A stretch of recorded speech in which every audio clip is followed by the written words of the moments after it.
Welcome to Tripod, the audio advertising podcast. Audio presents three basic choices, and in this episode we run through the advantages and possible pitfalls of them all. Okay, so we've talked about the choices available, and they roughly fall into three categories: linear radio, digital audio, and podcast. Quick fire episode here, looking at the advantages and pitfalls of each without going into too much detail. So, kicking off with linear radio. What is it, first of all, Tom? Linear. What is linear radio? To me, I always consider that's live broadcast radio, effectively. And we talk about linear and digital, but even sort of in the digital world, I'd probably still consider, if I'm listening to Heart live on the smart speaker, I'm probably listening to kind of linear broadcast radio, if that makes sense. But obviously the fact that I'm listening to it on a smart speaker, maybe from an advertiser point of view, gives me different options in terms of how I reach my audience through that versus the traditional FM AM analog sort of feed, if that makes sense. And linear radio, of course, gives you scale, doesn't it? Yes, gives an advertiser scale. Yeah. They can reach an awful lot of people. And I think, as we've mentioned, digital technology has helped them increase that scale further. Any pitfalls of linear radio? Anything you think is a disadvantage? Obviously, I think attribution in terms of how a linear radio campaign is working for you as a client is sometimes hard to pick up unless you are in that space where you are sort of looking at econometric studies, or you are looking at doing kind of like bigger pieces of sort of bespoke research and stuff like that in terms of brand lift and things like this. So how do you actually register the fact that, once you've set up we all know that and feel that linear radio is a great solution of driving things like ROI and stuff like that. But how, as a client, do you actually sort of like tap into that and things like this? I think it can be difficult for certain clients because you feel like, well, I've done this, have I seen a result? So I think that comes back to being really important about the kind of KPIs and how you set up the campaign in the first place when you're testing. I don't know, there's little things as well, which we'll probably speak about more when it comes to creative and stuff like this, but set up your creative in a way as well that kind of like, you think you can kind of like, is there a way that we can think of our linear radio where we can actually track the success of our creative and not just let it, think about your call to action and stuff like this. So is that kind of like a website call to action, go to so-and-so, or, as we've spoken to some clients before, is like, okay, why don't you look at a specific search term, for example, so someone can just search, and then effectively you could like look at analytics over that time of when you ran your radio campaign, for example, and just see if that search term, it has actually increased over that period. 9 times out of 10, you're probably going to see a really positive result for that. So that's a great KPI that's been set up, and the fact that, like, okay, fine, we can see that actually interaction with your brand or with your kind of website has gone up because due to the fact that we've seen a search term specific that's being used in your radio advertising has actually seen that that search term increase. So we are creating some awareness there, and that search term is, and people are actually doing some sort of interaction and actually responding to your ad. So in terms of analytics, it's the Google Analytics you're looking at rather than the dashboard that digital audio brings. Things that help us kind of like, but those things that can like help us make a simple gauge of like, okay, fine, is this having some sort of cut through? So digital audio next. What is it? I mean, it's a big term. It covers a lot of things, Howard, doesn't it? What is it? Yeah. So the definition of digital audio is listening to a radio service or a music streaming service via a connected device. And a connected device is one that's connected to an IP address. So a car, a phone, smart speaker. A smart speaker, a tablet, computer. And that can mean many media. So you listen to, as Tom was just alluding to, he was listening to, a radio station via Alexa. That would be classed as digital radio listening. If you listen to a podcast, that is digital listening because it's connected. And Spotify is an on-demand music service. So that is classed as digital audio. So there are different things. There's radio stations that you can listen to via digital audio. There are podcasts that are classed under that classification of digital audio. And there are music streaming services that are classified as digital audio. So what, to the advertiser, is the advantage of that connected listener? The advantage is that they are connected, so you know more about them. So, for example, their location.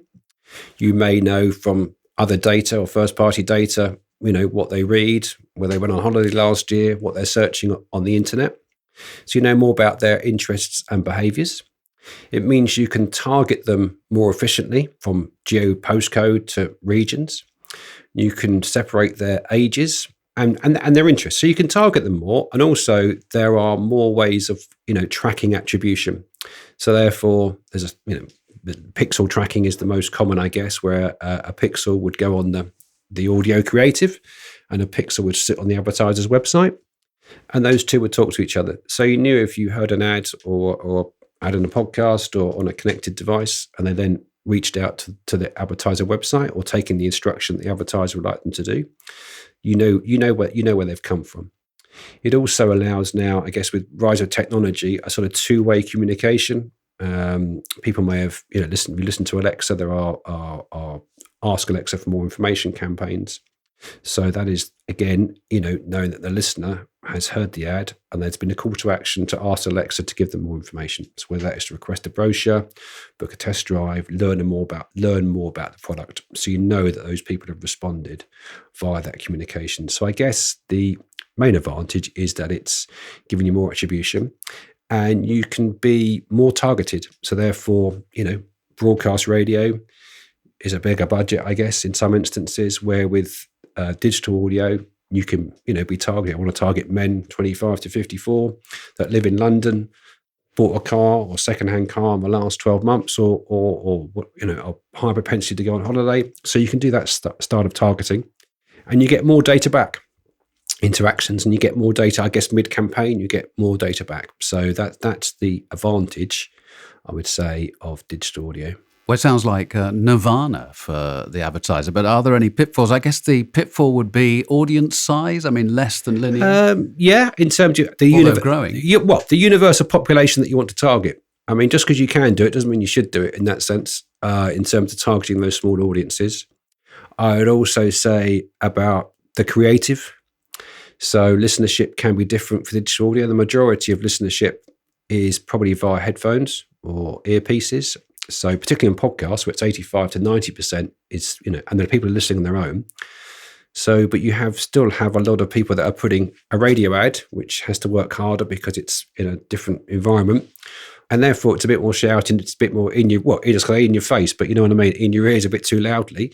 So therefore, as we preach, it's to get the best out of these things is to adapt the audio or produce the audio for the platform you're on.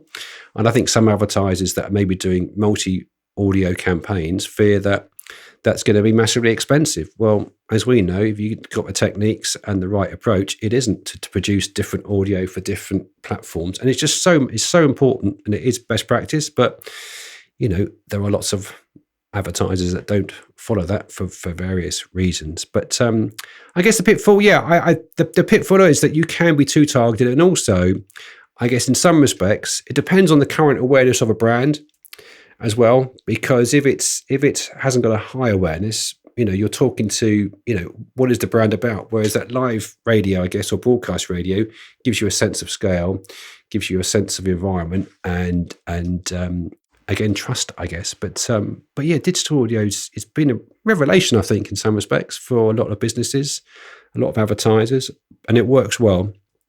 But I guess the watchword would be depending on who you're targeting and where you are going, I think. And so podcasts, I mean, what's the definition of a podcast, Matt? Well, someone who's listening to this right now should hopefully understand it. It's just audio content recorded for an audience that's seeded out across multiple platforms. Podcast, the whole kind of ecosystem of podcasts exists where people can tap into whichever their favorite listening platform is and find the content, no matter who's producing it, really. I think, it's audio content that serves specific interests for different audiences. I mean, old school radio people would tell you, a podcast's just radio by another name, but it's kind of different. It serves incredible amount of niches, doesn't it? Absolutely. And, I think that's borne out in terms of research that's come out in the market in terms of that higher attention that podcasts demand. It is hard, people pay more attention to podcasts than they do linear radio or they do music streaming services, because it's not a passive listen. People aren't just switching on the radio in the kitchen to keep them company while they're doing a task. They've actively gone out and they've sought this content that they have an specific interest in. So they're already engaged in that value exchange. They want to listen to whoever's talking to them in their ear, and that will develop that relationship with the hosts over time. Certainly what I've found with my own podcast listening habits is that, there's like the gateway drug, the big scale one that you listen to and you're like, I actually quite enjoy this one. Now I've understand there's loads more out there that will service specific niches of my interest. I'm a massive film fan. I'm a massive music fan. I listen to probably about 3 or 4 different podcasts that serve those niches every single week. Yeah. So the advantage to the advertiser is that lean in, listen, that element of trust. Any pitfalls to podcast advertising? I think comparatively in the audio space to linear radio and digital audio, and this is again an education piece for clients as well. Everyone's talking about podcasts. It is this massive headline medium. The growth has been exponential over the last 6-7 years, but it is still very small scale. It is audio advertising in terms of media budgets, in terms of the pie, is a 6% medium, and podcasts are 6% of that 6%. So it is very, very niche. And I think this is where, again, it's that expectation management with clients, because, everyone's talking about podcasts. Oh, we need to be on podcasts. I listen to podcasts. I hear all these advertisers on podcasts. That's fair enough. But in terms of that expectation and the scale that you're tapping into in terms of podcast listening, it is very, very small scale. So in terms of that being a pitfall, you then have to turn that into a positive. And that's where you can trade on the trust, the attention, those types of things, and really tap into the talent that's hosting the show. And, sometimes brands, they wouldn't necessarily get the opportunity to work with the hosts and these, world famous personalities that can be talking about their brands in a show. So if you're doing a host rate sponsorship in a show, in a podcast show, and they're talking about your brand, you're only speaking to the audience that listen to that one show. That message will not exist to anyone else outside of that show. So if you want that intimate environment, that's the place to play in, and that emotional trust. But if you want scale and you want awareness, you've got to pair it with something else that exists in the audio space as well, whether that's spot advertising within podcasts or spot advertising across digital audio and linear audio. That's all fine. But if you want to just tap into host-read sponsorships on podcasts, then the scale is going to be small and it is going to be niche, and you do have to have that expectation management, I think. Trisonic's Howard Bareham, Tom Balaam from Mindshare and Matt Rouse from Octave. In our next episode, we go into more detail on linear radio. Hit follow or subscribe so you don't miss that. And for more info, just visit trisonic.co.uk.